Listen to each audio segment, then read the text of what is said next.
Hello friends, कैसे हो आप सब। आज का हमारा टॉपिक है demand analysis, multiple choice question demand analysis के। तो चलो शुरू करते हैं। फर्स्ट क्वेश्चन क्या है हमारा, in which of the following kind of goods law of demand does not operate. किन गुड्स के अंदर लॉ ऑफ डिमांड अप्लाई नहीं होता। लॉ ऑफ डिमांड हमारा बेसिकली कैसा बनता है, डिमांड कर्व नेगेटिव बनता है, लेकिन कुछ और सेट्स ही हैं जिसमें डिमांड कर्व पॉजिटिव बनता है। प्राइस के ज़्यादा होने पर हम उनको ज़्यादा परचेज़ करते हैं। तो ऐसी कौन सी गुड्स होती हैं, एक तो होती हैं गिवन गुड्स और एक होती है हमारी वेबलन गुड्स। तो राइट आंसर क्या आ जाएगा, option D is the right answer. Next question देखते हैं, which of the following is not the assumption of Marshallian approach to demand analysis. इनमें से कौन सी मार्शल अप्रोच की डेफिनेशन नहीं है। मार्शल ने बोला था कि कंज्यूमर को क्या होना चाहिए, रैशनल होना चाहिए, बिल्कुल सही है। यूटिलिटी को 1 to 3 में मेजर कर सकते हैं, कार्डिनल यूटिलिटी होती है। एमयू क्या होती है हमारी, एमयू ऑफ मनी क्या होती है, कांस्टेंट होती है, बिल्कुल सही है। लेकिन ऑर्डिनल यूटिलिटी सही नहीं है। ऑर्डिनल यूटिलिटी किस में होती है, हमारी इंडिफरेंस कर्व में होती है। तो option D is the right answer. आगे नेक्स्ट है, which of the following describes transitivity of choice in difference curve. Transitivity of choice का मतलब क्या होता है, जिसमें A greater than B greater than C, तो ए सी से ग्रेटर देन भी होगा। यानी कि अगर ए बी से बड़ा है तो बी सी से बड़ा है, तो ऑब्वियसली ए सी से भी बड़ा होगा। तो right answer of option C. आगे नेक्स्ट देखते हैं, area under the demand curve and above the price line. Under the demand curve and above the price line, demand curve draw कर लेती हैं और ये हमारा सप्लाई कर्व ई पॉइंट पे दोनों एक दूसरे को टच कर रही हैं। तो ये हमारा इक्विलिब्रियम प्राइस हो गया ओ पी। अब इससे ऊपर का जो एरिया है वो क्या है, हमारा कंज्यूमर सरप्लस है, क्योंकि कंज्यूमर ने कितना पे किया, ओ पी प्राइस दिया, ये उसका एक्सपेंडिचर है। लेकिन जो उसने पे नहीं किया वो होगा उसका consumer surplus. Option A is the right answer. आगे नेक्स्ट क्वेश्चन है, when the demand curve is rectangle hyperbola it represent. अगर ये रेक्टेंगल हाइपरबोला है तो ये क्या रिप्रेजेंट करता है, ये हमारा डिमांड कर्व है, ठीक है। और यहाँ पे ये किस पॉइंट पे, यहाँ पे जितनी इसके प्राइस में कमी होगी उतना ही इसका एक्सपेंडिचर बढ़ जाता है, इसकी क्वांटिटी ज़्यादा परचेज करता है। तो इसके अंदर इलास्टिसिटी क्या होती है, इक्वल टू 1 होती है, क्योंकि एक्सपेंडिचर क्या रहेगा, इसमें सेम रहेगा। तो कौन सी डिमांड होगी, ये यूनिटरी इलास्टिक डिमांड होगी। आगे नेक्स्ट क्वेश्चन है, Marshall theory was given by. Marshall theory किसने दी है, मार्शल थ्योरी दी है हमारी अल्फ्रेड मार्शल ने। Option A is the right answer. आगे नेक्स्ट देखते हैं, reveal preference theory was formulated by. Reveal preference theory किसने दी थी, हमारी पॉल सैमुअल्सन ने। Option A is the right answer. आगे नेक्स्ट है, if demand curve is horizontal then E P is equal to. अगर डिमांड कर्व क्या है हमारा हॉरिजेंटल है तो ई पी किसके इक्वल होगी, इसमें क्या होगी, हमारी इसी प्राइस के ऊपर जितनी चाहिए हम डिमांड कर सकते हैं। तो ई पी किसकी इक्वल होती है, इन्फिनेटिव की। अगर डिमांड में थोड़ा सा भी, प्राइस में थोड़ा सा भी कम या ज़्यादा होगा तो डिमांड क्या हो जाएगी, जीरो हो जाएगी। तो ई पी क्या होगी इसमें, इलास्टिसिटी ऑफ प्राइस इन्फिनेटिव होता है। तो right answer is the option D. आगे नेक्स्ट देखते हैं, in case of Veblen goods demand curve will slope. Veblen goods में डिमांड कर्व कैसा होता है, बेवलन गुड्स होती हैं जैसे गोल्ड हो गया, सिल्वर हो गया, डायमंड हो गया, इनके प्राइस ज़्यादा होने पर ही हम इसको गले में पहनना पसंद करते हैं। अगर ये बिल्कुल ही सस्ते भाव में होंगे तो हम इसको नहीं पहनेंगे, ठीक है। तो ये क्या कह रहा है, ये अपवर्ड होगा इसका स्लोप, ठीक है, क्योंकि जितनी भी शो ऑफ की चीज़ें होती हैं वो दिखावे के लिए पहनते हैं, वो महंगी हैं इसीलिए हम दिखावा करते हैं उसका। तो option A is the right answer. इसमें डिमांड कर्व क्या हो जाएगा हमारा, पॉजिटिव बनेगा। आगे नेक्स्ट है, indifference curve are usually. Indifference कैसा होता है यूजली, इंडिफरेंस कर्व की शेप होती है हमारी कॉन्वेक्स। ये हमारा इंडिफरेंस कर्व है, इसकी शेप कैसी है, ओरिजिन पॉइंट से कॉन्वेक्स है। तो option A is the right answer. आगे नेक्स्ट देखते हैं, all given goods are inferior but all inferior goods are not given goods. ये हमारी गिवन गुड्स हैं जी, और ये है हमारी इन्फीरियर गुड्स हैं आई। सारी गिवन गुड्स इन्फीरियर गुड्स हो सकती है बट सारी इन्फीरियर गुड्स गिवन गुड्स नहीं हो सकती। ये स्टेटमेंट कैसी है, बिल्कुल राइट है, ट्रू आ जाएगा, क्योंकि इस गिवन गुड्स सिर्फ इतनी हैं जो इन्फीरियर गुड्स में आ रही हैं, बाकी ये जो बच गई ये सिर्फ अकेली इन्फीरियर गुड्स है। तो option B is the right answer. आगे नेक्स्ट है, consumer reach at a saturation point for commodity, margin utility कितनी होगी। तो हमारा ये टी यू है, इसका सेचुरेशन पॉइंट है ये ई पॉइंट, ठीक है। अब हम नीचे बनाते हैं एम यू, यहाँ पर एम यू क्या होगी हमारी, जीरो होती है, ठीक है। जहाँ पे जीरो होती है वहाँ पे हमारा सैचुरेशन पॉइंट होता है, उसके आगे कंज्यूमर जाना पसंद नहीं करता। तो इसमें राइट आंसर क्या आ जाएगा, एम यू क्या होगी हमारी, जीरो होगी। आगे नेक्स्ट क्वेश्चन देखते हैं। Consumer elasticity of demand between T and sugar is. T और शुगर में इलास्टिसिटी ऑफ डिमांड क्या होती है, और नेगेटिव होती है, क्योंकि दोनों क्या है, कम्प्लीमेंट्री गुड्स। अगर एक का प्राइस बढ़ेगा तो दूसरे की डिमांड क्या हो जाएगी, कम हो जाएगी, इसलिए हमारा डिमांड कर्व क्या बनेगा, इसमें नेगेटिव बनेगा। ठीक है। Which of the flowing commodity has the lowest demand elasticity of demand. तो सबसे कम इलास्टिसिटी किसकी होती है कि प्राइस में चेंज होने पर सबसे कम चेंज किस में होगा, हमारा साल्ट में होगा, क्योंकि साल्ट हम जितना पहले कंज्यूम कर रहे हैं उतना ही कंज्यूम करना पसंद करेंगे, इसीलिए इलास्टिसिटी इसकी क्या होती है, सबसे कम होती है। If elasticity of price equal to zero then demand curve will be. अगर इलास्टिसिटी ऑफ प्राइस जीरो होती है, जीरो कब होता है, जब ये वर्टिकल बनता है, प्राइस के कम या ज़्यादा होने पर इसमें कोई चेंज नहीं आता, तो वहाँ पे इलास्टिसिटी क्या होती है, जीरो होती है। तो राइट आंसर क्या आ जाएगा, ऑप्शन सी। आगे नेक्स्ट है, the demand curve can we drive from. Demand curve को हम किससे निकाल सकते हैं, एक तो जो पीपीसी कर्व होता है हमारा, जिसको बोलते हैं प्राइस कंजप्शन कर्व, और एक होता है मार्जिनल यूटी कर्व, दोनों से निकाल सकते हैं, तो option D is the right answer. आगे नेक्स्ट देखते हैं, demand for product should have which of the flowing pre requisite. Demand करने के लिए सबसे पहली शर्त क्या होती है, विलिंगनेस होनी चाहिए, बिल्कुल सही है। नीड होनी चाहिए, ये भी सही है। एबिलिटी टू पे, ये भी सही है। तो ऑल ऑफ द अबव आ जाएगा इसमें, क्योंकि किसी भी चीज़ को ख़रीदने के लिए पहले हमारी इच्छा होनी चाहिए, उस खरीदने के लिए उसकी ज़रूरत भी होनी चाहिए, और हमारे पास को ख़रीदने के लिए, पे करने के लिए हमारे पास एबिलिटी भी होनी चाहिए। आगे, floor segment of demand curve is smaller than upper segment then elasticity of demand, कि ये हमारा डिमांड कर्व है। ठीक है, यहाँ ई पॉइंट पे हम, ये हमारा लोअर सेगमेंट है और ये हमारा अपर सेगमेंट है। Lower segment divide by upper segment, तो इसमें क्या आ जाएगा, हमारा प्राइस इलास्टिसिटी क्या आ जाएगी, लेस देन 1 आ जाएगी। ठीक है। आगे नेक्स्ट क्वेश्चन देखते हैं।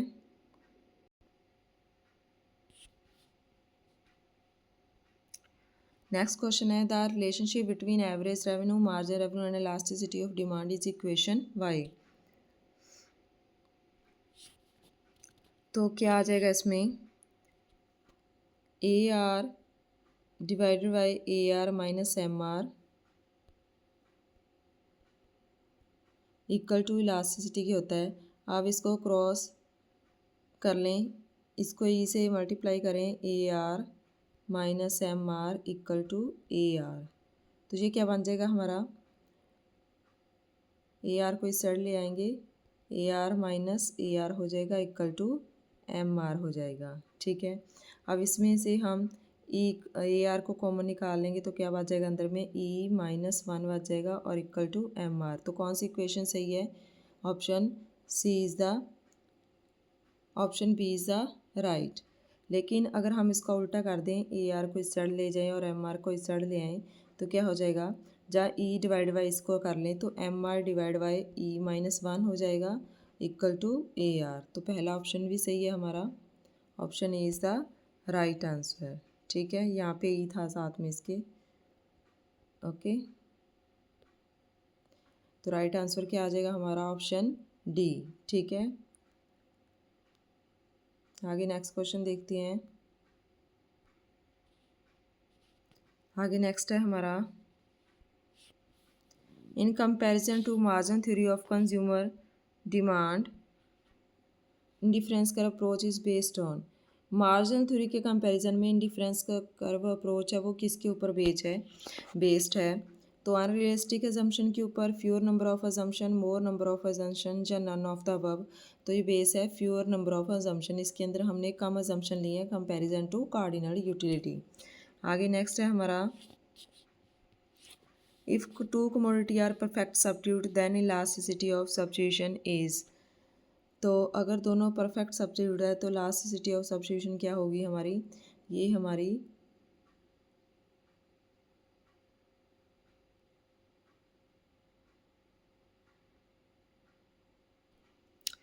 तो इसमें इलास्टिसिटी और सब्स्टिट्यूशन क्या होगा हमारा इन्फिनिटिव होगा, ठीक है। इसी प्राइस के ऊपर हम कम या ज़्यादा खरीद सकते हैं। जितना ज़्यादा परफेक्शन होगी उतना ही हमारी इलास्टिसिटी क्या होती है, इन्फिनिटिव होती है। तो option D is the right answer. Next question देखते हैं। Equation of the budget line is, budget line की इक्वेशन कैसी होती है। तो बजट लाइन की इक्वेशन कैसी होती है, यहाँ पे आ जाएगा हमारा ऑप्शन डी नहीं दिया हुआ। इक्वेशन होगी P X Q X plus P Y Q Y equal to M. तो राइट आंसर क्या आ जाएगा, option D. Option D is the right answer. आगे नेक्स्ट क्वेश्चन है हमारा, the degree of responsiveness in the demand curve for good in change the price of other goods, ठीक है। तो अगर एक गुड्स का प्राइस ले रहे हैं और दूसरे की क्वांटिटी ले रहे हैं, तो जो कौन सी इलास्टिसिटी होती है हमारी, cross elasticity of demand. Option C is the right answer. Demand means क्या होता है हमारा, desire and ability of the society to buy certain necessity goods at given price और per unit of time. Desire of an individual of goods and services needed by him to keep up the standard of living. Ability of a society to buy all that in the market at a given time, या willingness and ability of an individual to buy goods and services at a given price and time। हमारी willingness भी होनी चाहिए और ability भी होनी चाहिए उन गुड्स को लो परचेज करने के लिए दिए हुए प्राइस और दिए हुए टाइम पे। तो option D is the right answer. Which one of the following is not the assumption about indifference curve. Indifference curve की कौन सी अजम्पशन नहीं है, ये दोनों इंटरसेक्ट नहीं होनी चाहिए, बिल्कुल सही है। कॉन्वेक्स होना चाहिए, बिल्कुल सही है। इसकी स्लोप कैसा होना चाहिए, डाउनवर्ड होना चाहिए।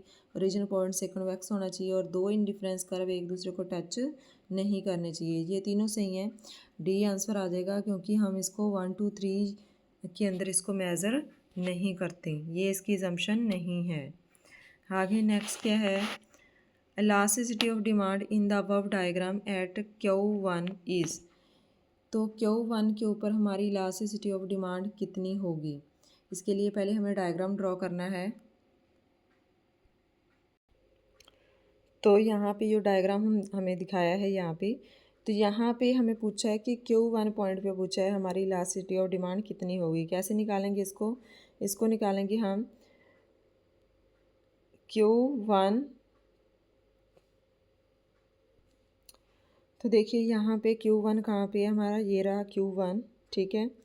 ये हमारा लोअर सेगमेंट को हम अपर सेगमेंट से डिवाइड करेंगे, Q1 डिवाइड बाई PQ1, ठीक है। Q1T divide by upper segment PQ1, तो ऐसा डिवाइड करेंगे तो इलास्टिसिटी ऑफ डिमांड आ जाएगी। तो इसमें राइट आंसर क्या बनता है हमारा, option A. Option A is the right answer. आगे नेक्स्ट देखते हैं, elasticity at point P is. Point P के ऊपर हमारी इलास्टिसिटी कितनी होगी, तो ये पॉइंट पी है, यहाँ पे इलास्टिसिटी क्या है हमारी, इक्वल टू 1 होगी, ठीक है। तो option A is the right answer. Elasticity express by formula E. अगर इलास्टिसिटी हमारी 0 और 1 के बीच में है तो इलास्टिसिटी कैसी होगी हमारी, परफेक्टली इलास्टिक होगा, रिलेटिव इलास्टिक होगा, रिलेटिवली इन इलास्टिक होगा या यूनिटरी इलास्टिक होगा। अगर 0 और 1 के बीच में है तो इलास्टिसिटी कितनी होगी, सपोज करो हमारी इलास्टिसिटी है 0.5, तो ये क्या हो जाएगी हमारी, रिलेटिवली इन इलास्टिक होगी, ठीक है। क्या होगी, इन इलास्टिक होगी। तो option C is the right answer. आप देखो कैसे कर सकते हैं इसको सॉल्व। ऑप्शन इसका क्या आया था हमारा राइट आंसर, सी। तो कैसे कर सकते हैं सॉल्व इसको, कि सपोज करो कि हमारे प्राइस में 10% चेंज होने पर क्वांटिटी में सिर्फ 5% चेंज हुआ है, ठीक है। तो इसका आंसर क्या आ जाएगा, 0.5। कि प्राइस में बहुत ज़्यादा चेंज होने पर जो क्वांटिटी में बिल्कुल कम चेंज होता है तो उसमें इलास्टिसिटी क्या होती है हमारी, इन इलास्टिक होती है। तो option C is the right answer. आगे नेक्स्ट क्वेश्चन देखते हैं, marginal utility always. Marginal utility हमेशा क्या होती है, बढ़ती रहती है, कांस्टेंट रहती है, डिक्रीज़ होती रहती है। तो मार्जिनल यूटिलिटी हमेशा ही कम होती जाती है। तो option C is the right answer. Marginal utility of an unit is found by the formula. अगर हमारे पास टोटल n यूनिट्स हैं तो मार्जिनल यूटिलिटी कितनी होती है हमारी, TUN माइनस में 1 होती है। तो right answer is option C. If the more is demanded at the same price और same quantity at the higher price, this fact is known as. देख लेते हैं बना के डायग्राम कि अगर more quantity at the same price, पहले हम इतनी क्वांटिटी परचेज़ कर रहे थे, अब इतनी कर रहे थे, ज़्यादा प्राइस पे भी हम उसी डिमांड करब पे रहें, तो सपोज करो इसी डिमांड करब पे हम रह रहे हैं, ओके। तो देखिए इसमें क्या बोला है, मोर is demand eight same price, same price के ऊपर हम ज़्यादा क्वांटिटी परचेज़ कर रहे हैं, तो ये क्या हो जाएगा, इंक्रीज़ इन डिमांड। और दूसरी तरफ क्या है, उतनी ही क्वांटिटी परचेज़ कर रहे हैं, प्राइस के बढ़ने पर डिमांड करव डी से D1 हो गया, तो इसमें भी डिमांड हमारी पहले से इंक्रीज़ हो गई है। तो option A B is the right answer. आगे नेक्स्ट देखते हैं, in case of marginal utility theory equilibrium is achieve. Marginal utility theory में इक्विलिब्रियम कब होता है, कब होता है, जब मार्जिनल यूटिलिटी और price X equal to marginal utility of Y और प्राइस ऑफ वाई के इक्वल होता है, जब दोनों की यूटिलिटी और दोनों का प्राइस क्या होंगे, एक दूसरे के इक्वल होंगे। तो option A is the right answer. आगे नेक्स्ट देखते हैं, other things being equal an increase in number of house demand at present price is likely to result from. तो an increase in number of marriages, a rise in rate of interest charged to borrow by building society, an increase in number of marriages and fall in population, a rise in real income and decrease the population, an increase in number of marriages and a rise in real income। तो ये कह रहे हैं कि number of house की demand हम कब ज़्यादा करेंगे, कब ज़्यादा करेंगे, एक तो नंबर ऑफ़ मैरिज ज़्यादा हुई हैं इसलिए, और दूसरा क्या है, रियल इनकम बढ़ गई है। तो ये दोनों ही ऑप्शन राइट है हमारे, ए डी आंसर आ जाएगा। आगे नेक्स्ट क्वेश्चन है, the cross elasticity of demand between two perfect complementary goods. तो क्रॉस इलास्टिसिटी कितनी होगी जब हम परफेक्ट कॉम्प्लीमेंट्री गुड्स की बात कर रहे हैं, तो कितनी होती है, 0 होती है। Right answer 0। Classical writer could not resolve the water diamond paradox because they could not distinguish. तो ये कह रहे हैं कि classical writer water diamond paradox को सॉल्व क्यों नहीं कर सके, क्योंकि उनकी टोटल यूनिटी और मार्जिनल यूनिटी के बारे में हमें पूरी तरह एक्सप्लेन नहीं कर पाए थे, दोनों को अलग नहीं कर पाए। तो option C is the right answer. आज का हमारा टॉपिक पूरा हुआ, हमने 35 क्वेश्चन किए हैं, आगे और क्वेश्चन भी लेके आएंगे डिमांड एनालिसिस के। अगर आपको मेरा ये वीडियो अच्छा लगा तो प्लीज़ मेरे चैनल को सब्सक्राइब कर लेना। मैं आपके लिए कॉम्पिटिटिव एग्ज़ाम के लिए मल्टीपल चॉइस क्वेश्चन लाती रहूँगी। Thank you.